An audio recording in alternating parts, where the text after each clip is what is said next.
কিছু কথা বলতে আসছি ওই সকল আর্মিদের উদ্দেশ্যে যারা নাকি হেটার্সদেরকে হেট না করে বিটিএস আর্মিদেরকে হেট করা শুরু করছে। তোমরা হয়তো বুঝতে পারতেছো না আমি কার কথা বলতেছি, তাহলে শোনো আমি বলে দিচ্ছি। আমি নেয়নার কথা বলতেছি, যে নাকি বিটিএস আর্মি হওয়া সত্ত্বেও অনেক আর্মিরাই তাকে হেট করে। যারা হেট করো তাদেরকে বলতেছি, নেয়নাকে হেট করার কয়েকটা কারণ আমাকেও বলো।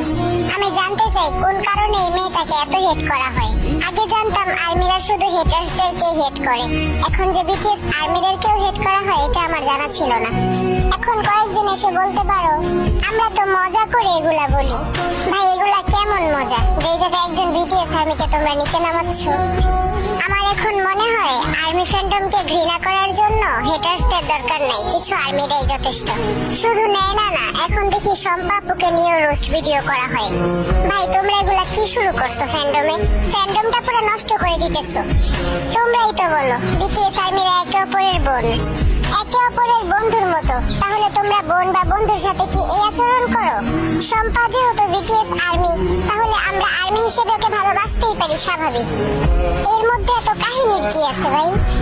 এমন না যে সম্পা নেয় না ওরা বিটিএস হেটার্স, তাহলে আমরা ওদেরকে হেট করতে পারতাম। ওরা তো বিটিএস আর্মি, তাহলে আমরা ওদেরকে কেন হেট করব? সবশেষে তোমাদেরকে একটা কথাই বলতে চাই, তোমরা এইসব বাদ দিয়ে বিটিএস এর ভোটের দিকে মন দাও, স্ট্রিমিং এর দিকে মন দাও। আর আমার কথা যদি কারো গায়ে লেগে থাকে তাহলে এতে আমার কিছু করার নাই, কারণ যেটা সত্যি আমি সেটাই বলছি।